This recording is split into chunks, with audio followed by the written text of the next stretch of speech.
Today is October 15th, and we're going to do the 5 off of 25 deal at Family Dollar.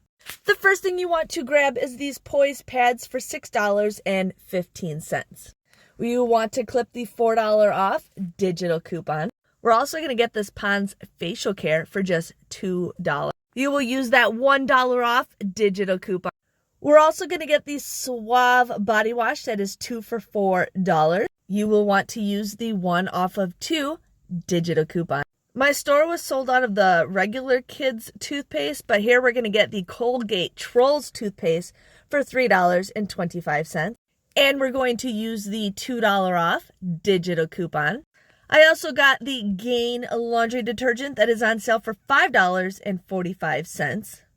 And you will want to use the $1 off digital coupon. And then we're going to get some Scott's toilet paper for $5. And then there is a $1 off digital coupon that you'll get. So you'll pay $4 for this, but you can submit your receipt to Fetch Rewards and you will get a 500 points when you spend $5. So that is 50 cents back with Fetch Rewards.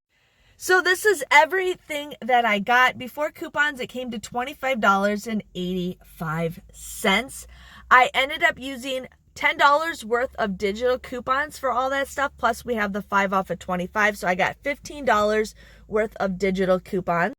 I also submitted my receipt to Fetch Rewards where I got 704 points, which is basically 70 cents. So I got my 50 cents for the Scott's, and then I got 61 points for the Poise. I got 50 points for the Scott. I also got 32 points for the Colgate. I got points for the Suave, and I also got points for the Pond. So all 7 items came out to be $10.15 or just $1.45 each, which is kind of an okay-ish deal if you want to go ahead and do that. But I'm happy with what I got. Thanks for watching, and I'll see you guys next time. See you later. Bye-bye.